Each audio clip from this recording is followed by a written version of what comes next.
একজন সাহাবী ছিলেন, রাসূলুল্লাহর দরবারে গেলেন, গিয়ে বললেন, ইয়া রাসূলুল্লাহ, আমি সাহাবী হয়েছি, আপনার হাতে হাত দিয়ে বায়াত নিয়েছি, আমি মুসলমান, ইসলাম ধর্ম গ্রহণ করেছি ঠিক, কিন্তু ইয়া রাসূলুল্লাহ আমি 3টা জিনিস করি। বলেন কয়টা জিনিস? সকলে বলতে হবে কয়টা জিনিস।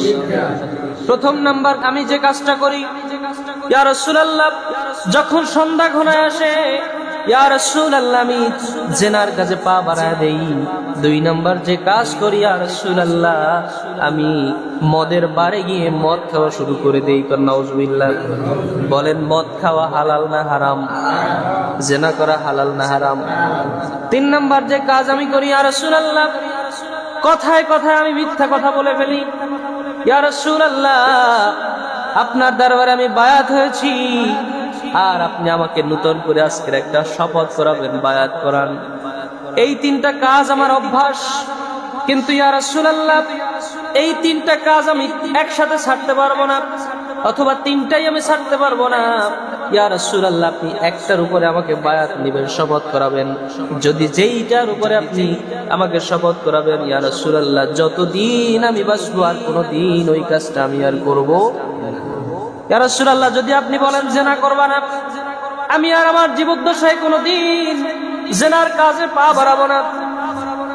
কিন্তু ইয়া রাসূলুল্লাহ বাকি যে 2টা, সেই আমাকে সেই 2টা করার হুকুম দেওয়া লাগবে। যদি আপনি মিথ্যা কথা বলার কথা বলেন, যার মিথ্যা বলবা না, আমাকে জিনা এবং মদ খেতে দিতে হবে।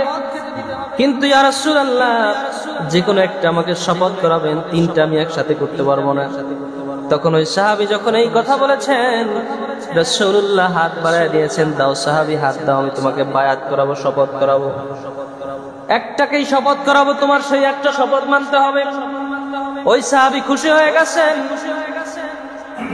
যে ঠিক আছে, রাসূল তো আমার শপথ কবুল করেছেন, আমি তো 2টা করার হুকুম অটোমেটিক্যালি পেয়ে যাচ্ছি, 3টার থেকে যে কোনো একটা করাক না কেন আমার কোনো সমস্যা নাই।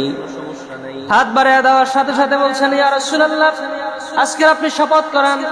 রাসূল শপথ করালেন, এ সাহাবী যতদিন এই পৃথিবীতে থাকবা, আজকের পর থেকে কোনোদিন তোমার মুখ থেকে একটা মিথ্যা কথা বলবা না।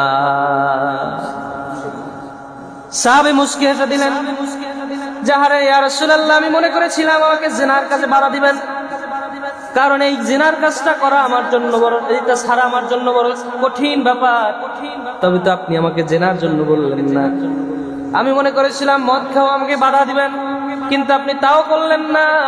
3 নাম্বার যেটা সবচাইতে একটা সহজ কাজ, আপনি সেটাই তোমাকে বলেছেন। ইয়া রাসূলুল্লাহ আমি পৃথিবীতে যতদিন আছি, আমি আর কোনোদিন আমার মুখ থেকে একটা মিথ্যা কথা বলবো না।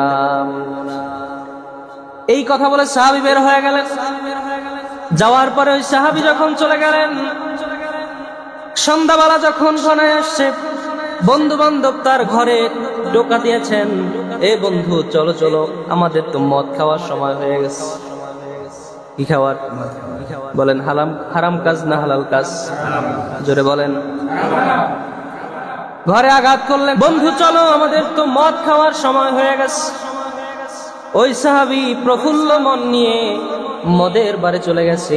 যখন মদের গ্লাস নিয়েছেন হাতে, মদটা এখনই পান করবে, তখনই ওনার মনে আসছে, আহারে রাসূল তো আমাকে শপথ করিয়েছেন জীবনে কোনোদিন মিথ্যা কথা বলবা না, কিন্তু মদ খাওয়া তো হারাম।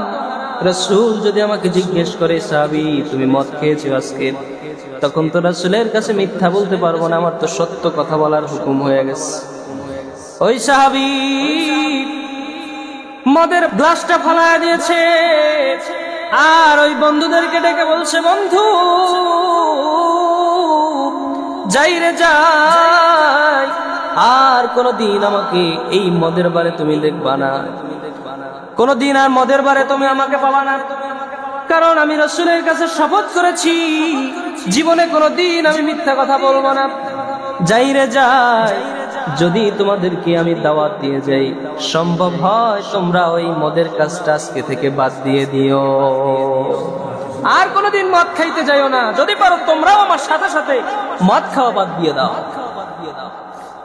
দ্বিতীয়বার রাত যখন গভীর হয়ে গেছে, আর এক দল এসে ওনার ঘরে আঘাত করছে, দরজায় নক করছে, এ বন্ধু চলো চলো আমরা অমুক জায়গায় জেনার কাছে যাব। যখনই উনি জেনার কাছে হাত পা বাড়িয়েছেন, জেনার কাছে যাবেন, এমন সময় ওনার মাথার মধ্যে আঘাত করছে যে আরে আমি তো রাসূলের কাছে গিয়ে বায়াত নিয়েছি, শপথ করেছি আমি যতদিন বাঁচবো আমি আর কোনোদিন আমার দ্বারা জেনা আপনার মিথ্যে কথা বলবো না। আমি যখনই জেনা করব, যখন এই কাজটা আমি খারাপ কাজের সাথে মিশে যাব, রাসূল যদি আমাকে কালকে জিজ্ঞেস করে সাহাবী গত রাত্রে তুমি কি জেনা করছো নাকি, বল আমি তো আর মিথ্যা কথা বলতে পারবো না। আর যদি আর আমার রাসূল শুনে আমি জেনা করেছি, রাসূল তো কষ্ট পেয়ে যাবে।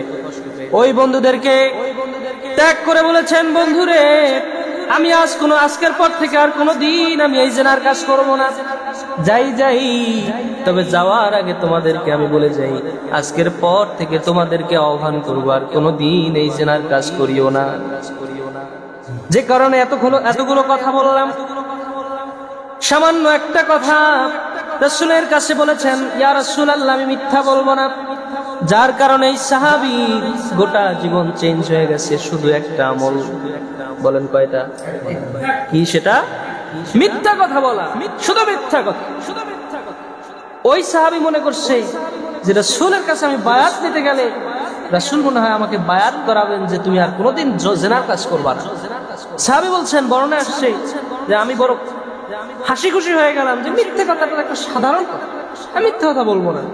কিন্তু মিথ্যে কথা এত কঠিন একটা বিষয়। রাসূল বলেন, কোন ব্যক্তি যখন মিথ্যার আশ্রয় নেয় তার শরীর থেকে রহমতের ফেরেশতা 40 দিন পর্যন্ত দূরে সরে যায়। এই জন্য মিথ্যা কথা, যদি আপনি আল্লাহর তাকওয়া অর্জন করেন, ভয় ভীতি সন্ত্রস্ত হন, যখন আপনার অন্তরের মধ্যে থাকবে যে আমি আল্লাহকে ভয় করি, তখন আপনার কাছ থেকে আর কোনোদিন এই ডান হাত বলেন, বাম হাত বলেন, চোখ বলেন আর মুখ বলেন, মিথ্যা কথা, চগলখড়ি, গীবত, শিকায়েত করা চলবে যাবে না, করবেন না আপনি। কারণ আপনার অন্তরের মধ্যে ভয় কার? জোরে বলেন না, কার ভয়? কার ভয়? আল্লাহর ভয় আপনার অন্তরের মধ্যে।